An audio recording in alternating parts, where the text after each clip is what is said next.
Hey everybody, I'm going to kick this off and hit record now. Hello and thank you for stopping in to the Stuff I Heard podcast. This is your host, Joshua Peak. And I'd like to talk to you a little bit about today's date. It's kind of a weird date. Today is October the 20th. Now for a lot of people that doesn't mean anything. For me it means something. I joined the Marine Corps on December 19th of 1994. And I didn't take a lot of vacation days. That was kind of the wrong approach, but over the years I accumulated enough time where I could get out early. Now what that means is when your contract is up, I served for 4 years in the Marine Corps, and when my contract was up, you could use your days that you didn't use at the very end to come home early. For me, that meant that October 19th was the day that I could get out and come home early. And I'd still get paid because I didn't, just basically like having vacation days at the end of your 4-year contract. And I did that. So today's kind of an interesting time of the year. You know, I always think about it when I get to October about, wow, this is the time of year I got out years ago. And, you know, it's kind of interesting. Here we are 20 years later. This is 2018. I got out in 98. 20 years. A lot of things have changed. When I got out, I had a still fresh haircut with a flat top on my head. And now my hair is getting longer and grayer, and it's starting to recede in places. And, you know, kids are grown. They're finding their own way in their own lives. And basically, I was 24, and now our kids are 25, 23, and 21. So, you know, it's an interesting perspective on life when you look at where I was then and where they are now and how it kind of relates. I would like to talk a little bit about the fact that our deck has passed inspection. I know I've probably mentioned that on the last podcast, but just in case you skipped that one and you're listening to this one. Our back porch area had the inspector come out and look at it, and we put a handrail on for him so he would be happy. And the pergola looks good. I went out the other day and I bought some hanging lights that kind of go up into the pergola, and I was trying to craft a way for them to hang, so that you can see everything really well without them being in the way. I noticed a lot of restaurants are starting to use these now. They hang them up and it looks real pretty because they have that day glow kind of look that's kind of soft ambient light, but it's still LED, so you get like long life out of it and it doesn't use a lot of electricity. I put those up yesterday and I stepped back and looked at it and I thought, nah, this isn't what I want. So I went out today and I kind of moved them around in a different pattern, and I tried them out this evening and they look great. There is no name brand. I bought them at Walmart. It's just whatever Walmart sells for those little globe looking LED hanging lights. Because they're LED, they're a little pricey. I think the one I bought was like 33 bucks for a, I don't know how many feet, 30 feet. Is that right? But my back porch area is so big that it only goes down one side and turns a corner. So I've got like a half of a square out there. But like I said, it looks nice. I will be posting some videos to YouTube. I'm sorry if everybody's like waiting to see stuff from me. I will advise that if anybody wants to see the progress of the build, go to my dad's YouTube page. It's RPEEK for Richard Peak. And look at the last week or so's worth of videos. He's got fast forwarded versions of every day that we worked on stuff, and including the day that we tore down the old porch. So it's worth watching. And I went back and watched them all again just to kind of see the process and walk through it, remembering as we went how hard it was and how much energy we put in and how much help my neighbor Paul was. My neighbor Paul really, came through and showed up every day, eager to work. And, he made a comment. He said, that's what neighbors do. That's what friends do. And since he's moved in, he and I have become friends. And we've helped each other out at times. And, he's like, I'm retired. I need some energy. I need some exercise. I need something to do. I need a purpose. And, what better thing to do than come over and help out my neighbor and my friend. So, thank you, Paul. Is that kind of attitude that I think is rooted in what makes people great, what makes communities great. It's that effort, it's that energy. It's that willingness to do whatever. And I've tried to emulate that. I try to be that kind of person also. I looked on the internet today. You guys know I watch a lot of Netflix. I talk about crap I watch on Netflix all the time. Speaking of which, Bert Kreischer Specials Secret Time is on Netflix now. Go watch it. I had to do that just to piss off Dad. Not that he listens to my podcast or anything, but you guys, if you heard the one with him on it, you'll get it. Anyway, on Netflix, I was looking at Twitter today, and it says that Netflix has canceled their showing of Luke Cage and the Iron Fist. Now, I'm not sad about the Iron Fist. To me, that show sucked. It was not good. Not good at all. The guy they had playing Danny Rand, I don't know, he was just, to me, he was just a pretty boy. It's, you know, it's not what I was thinking was going to be this character.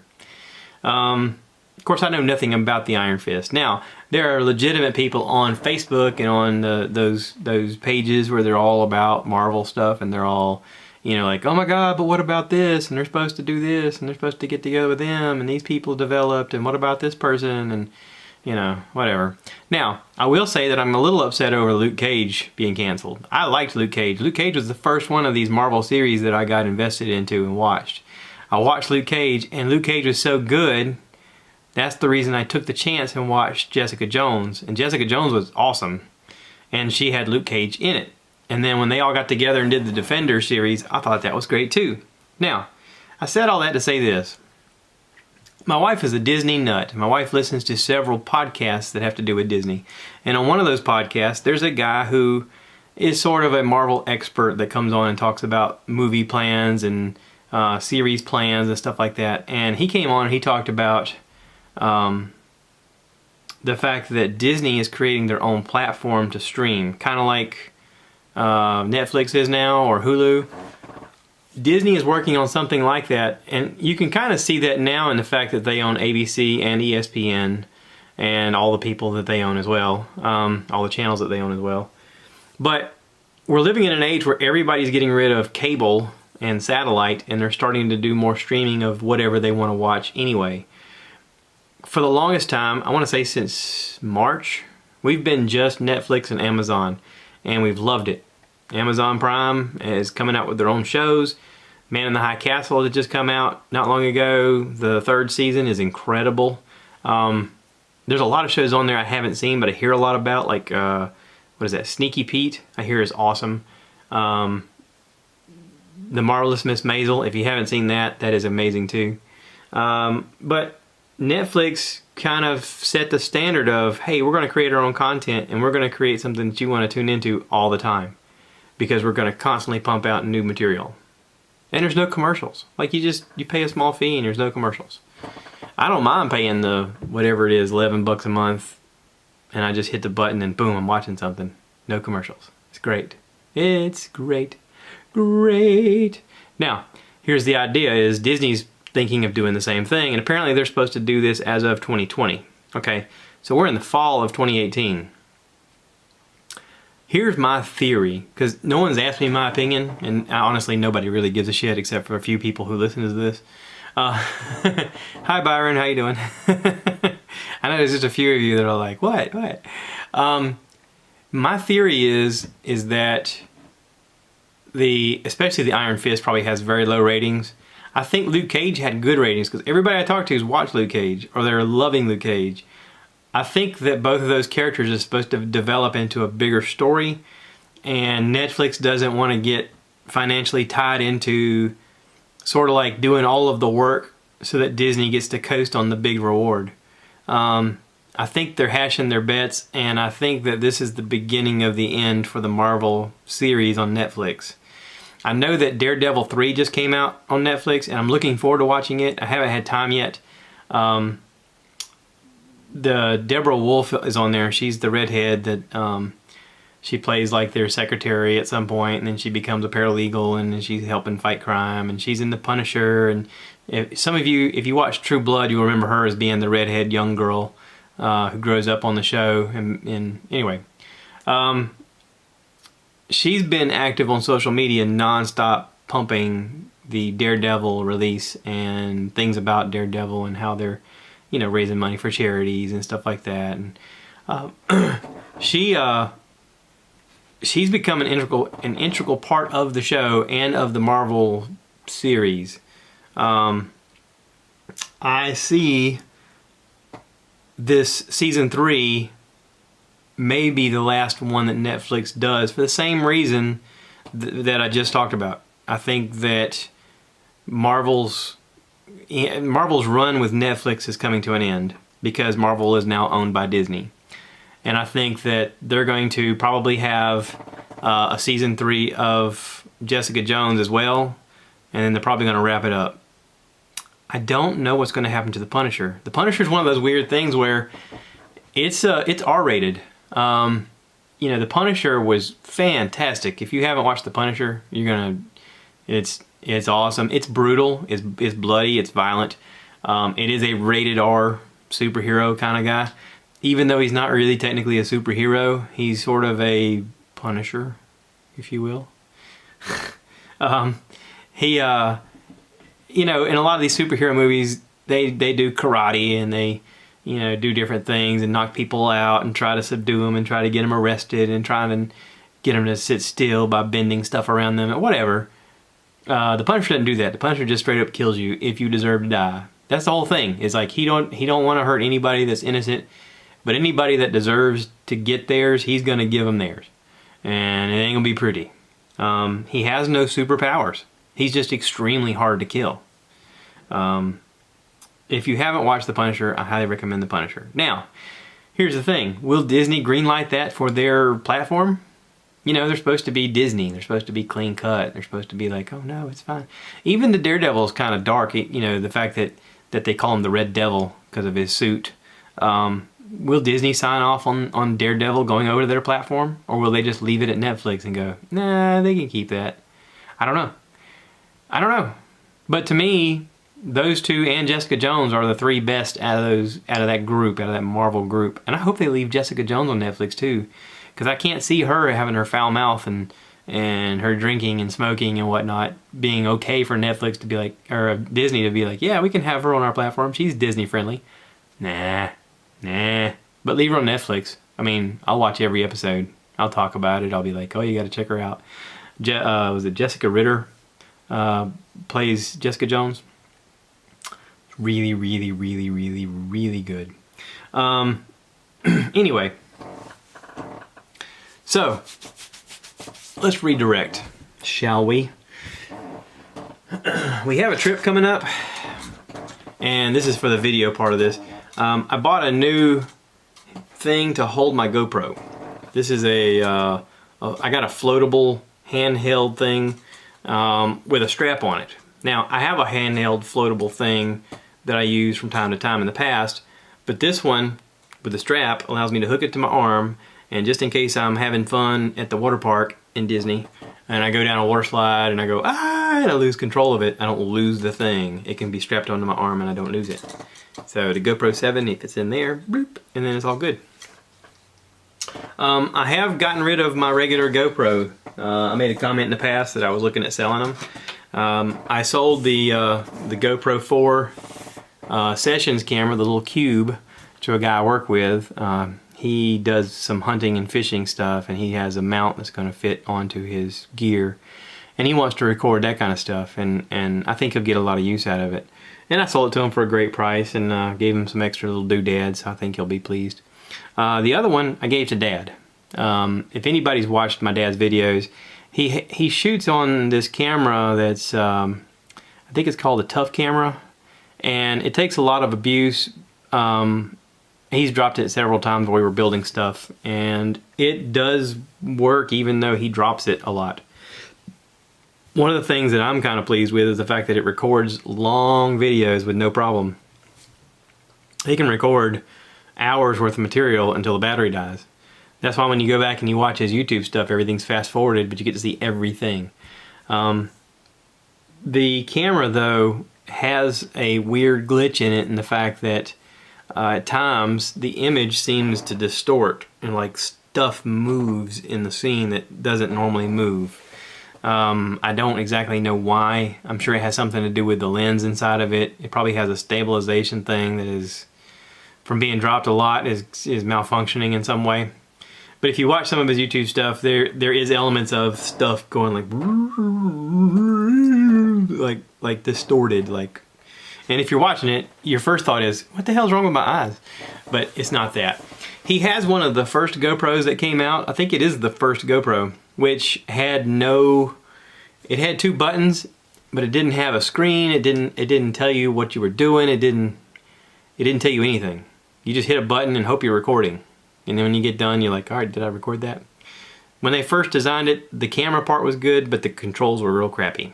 Now, the one that I had was the GoPro 4 Hero Black, and it had some controls that were user-friendly. You could read the little readout screen on the front, and it could tell you that you were doing video or photos. You could cycle through all kind of options. You could link it up to your phone so you could see what you're recording. It's all pretty cool. And it has a much better video and sound quality than the first one. And I figured I can't sell it. It's not technically waterproof unless you use the case. And who's going to use the case now when you can just buy one of these that are already waterproof? So I gave it to Dad. I said, here, take this with you. You'll get some use out of it. And I think he will. Especially if he goes out on the kayak, on the water. This could be something that he could play with when they're out on the boat with Bill and Merle and some of their other neighbor friends. And they can record going out and having a good time and showing that. So I'm hoping that works that way. And I'm hoping he's getting some good use out of it. Dad and Trish have made it back to their little place in Elberton, and they're going to enjoy some time down there before they head up north for the holidays. If you see them on any social media, I think Trish is on Instagram, and I know they're both on Facebook, so if you want to reach out to them and tell them hey, tell them you saw their videos or whatever, you know, drop them a line. I gave out kind of a call to action the last time I had a video of, hey, give me some input. And I really got nothing back. I was kind of hoping for more, but, you know. The only feedback I really got was from my mom. Because my mom listens to all my stuff. Of course moms do, right? So, my mom started going into a conversation that was very interesting. And I told her that what she was telling me is podcast material. I didn't have any of my equipment with me and we didn't record it, but I told her, I said, I want you to tell this story again on a podcast. And she goes, okay. It's a good story. It's a good origin story. I'm not gonna spoil it. I'm gonna tease it. This is called a teaser. She basically talks about why she became a nurse, and my theory or my thoughts on it were wrong. But she has a very interesting story about why she became a nurse. And I'm going to let her tell it. So, Mom, if you're listening, we need to schedule a date and we'll get this done, okay? I got a lot of feedback from the one with Dad saying they really enjoyed him and that he was a lot of fun and he was funny. I got some feedback also from Byron, my buddy Byron Covington. I made a comment about the deck being wet and I wanted to stain it, and he called me up and he said, I was going to write you, and then I thought, nah, I'll just call him and tell him. He basically said that you got to wait for the boards on the new construction to dry out before you put any kind of paint or stain onto it, because if you don't, it won't absorb anything. And he said the way you test it is you have to go out there with some tap water and just pour onto it, and if it absorbs it, then it's dry enough to go ahead and start taking the stain. But if it beads up and puddles up, that means that the wood is still wet and it's not going to receive anything. So I'm gonna be patient. I'm gonna let it dry out. That's kind of why I went ahead and put some of the furniture back on the porch. I put the the table and the chairs, and I put one of my grills on there, the lightest of the 3. And honestly, it's the one I use the most. I could just leave it like that because the electric grill I can use out of the garage. I can roll it in and out. It's not a big deal. And the Phoenix grill that I have, the big gas one, I just need it for whenever we have like a large group of people and I need to cook more than what I can fit on one thing. So I don't technically need it, but it's kind of nice to have just in case. So it'll be one of those just in case grills. Anybody have one of those? A just in case grill? Or is it just me? Anywho, let's talk a little bit about Walmart batteries. Now I know there's some people out there that have watched my YouTube videos, and you know that I had a problem with a battery on my Rambler, and I also had a problem with a battery on my truck around the same time. And I went up to Walmart and I got batteries from Walmart. Walmart style batteries, not you know, diehards or Optimas or any of that other stuff. I actually went there and bought a Walmart standard cheap battery for the Rambler. I brought it home. It was already dead when I brought it home. I took it back. They tested it. They apologized. They gave me another one. I brought it home. I put it on the charger. It seemed to do okay. I would drive it. It would do fine. I would come home, and I had built like a quick release thing on one of the terminals. On the positive terminal, I had this little dial that you spin, and it disconnects the battery completely. That way, if there's, I have a theory that there is a ghost ground that's shorting out somewhere in the car. And because of that, if I leave the battery hooked up, it will lose its charge over time. So I have disconnected it every time I go to turn it off, and just leave it disconnected. And then we get ready to go anywhere, I open it back up and twist that little cap back down, and then I drive off. And that's worked fine. Okay. So this project that we're doing, building this porch, I had to move the Rambler out of the garage to have space for stuff. And when I moved it out of the garage, I forgot to disconnect the battery. Well, the battery went dead. And not just a little dead, like a lot dead, all the way dead. To the point where it has no charge at all. I tried to jump start it, didn't even work. I tried to hook a battery tender to it. I got nothing so far. It's been hooked up now for 3 days, and it's still showing that it's charging. It's not showing me an error. Like, it has a thing on there where it can show an error if it won't charge, but it still shows that it's charging. I'm like, how many days does it need to charge? This is ridiculous. Today I went out and I took the battery completely out of the Rambler, and I have it in the garage because I have a feeling that tomorrow when I check it, if it still says it's charging, I'm going to take it back to Walmart. Because this is ridiculous. Now, with saying that, I'll say this. I bought another Walmart battery for my truck. Not the cheapo one, but the more expensive Walmart brand. It's rated for 5 years. And I put it in my truck, and I drive it every day, and I have no problem out of it. Now, there's a couple things to keep in mind here. When you buy the battery that has the 5-year life on it, that's pretty much all you're going to get out of any battery. You can spend, you know, several $100s on one of those Optima batteries, and they claim that it'll run 6 or 7 years. Is it worth a couple $100 more to get 2 more years out of it, or 1 more year out of it? They have those batteries that when they go dead, you can flip the switch and it has like 1 cell left that'll help you crank it one last time. Yeah, okay. Do I need that? Not really. I got a truck, I got jumper cables. If it goes dead, I can get a jump start. Most people will give you a jump start. It's not a big deal, especially here in the South. People are pretty friendly. I remember one time, my oldest boy, he called me. He was at Walmart and he had a dead battery. And he's like, what do I do? Well, I was not in the area.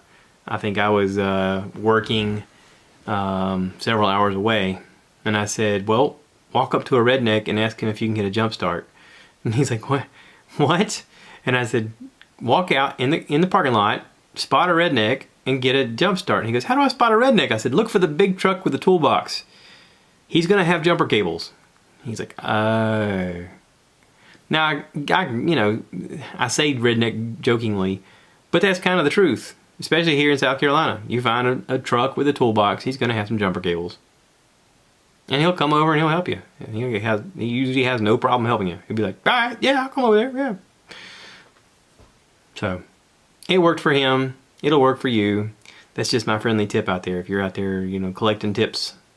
Tips. Not like a tip jar, but, you know, you get what I'm saying.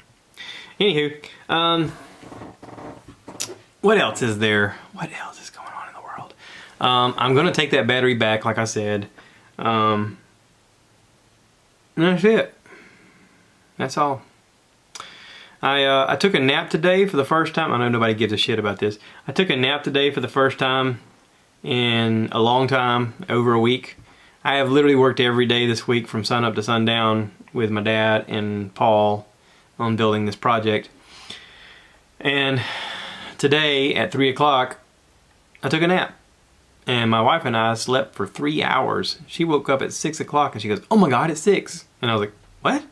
How do we sleep that long?" We slept that long because we had our grandson Jackson last night and he wore us out. He's 2 and he wakes up in the middle of the night. And of course, kids when they're 2, when they wake up in the middle of the night, don't just go, "Hey, I'm awake." They go, you know, and they wake you up, which is what he did. And, you know, he's adorable and all that stuff, but man, I wish he would sleep a little longer. We had fun with him. We got to play with him. We got to watch Hickory Dickory Dock on YouTube and Baby Shark. And he loves Baby Shark. He even starts singing it to himself, which is really cute. I know a lot of parents out there are like, "I'm so sick of Baby Shark." Yeah, try being a grandparent. Then you're like, "Oh, it's kind of cute," because you only get to do it like every now and then. So, anywho, I'm gonna wrap this up. I'm gonna make this a little shorter than normal. Mainly because I'm out of stuff to talk about. I haven't consumed enough things to talk about. And I got like, I don't know, I think 100 videos that I gotta go through and create some YouTube videos out of. I might just make it one big monumental big build video, like an hour-long video, and you'll be like, "Oh, I'm not gonna watch an hour, that's so stupid." But some of you will. Or I can make like 20 5-minute videos, something like that. I don't know. We'll see. I'll get out there and I'll start tinkering with it. Probably tomorrow. I'm not going to do it tonight. We got other stuff planned tonight. Y'all take care of one another. Be kind to one another. Don't forget to tip your bartender, tip your waitress. Tomorrow's Sunday. Go to church. Praise Jesus. Thank Him for every moment, every breath. Thank you for the weather we're having. The weather's cooling off. The mosquitoes are starting to go away. That's nice. I like it. I like it. Alright, take care everybody. Bye now. And that's it, folks. See y'all later.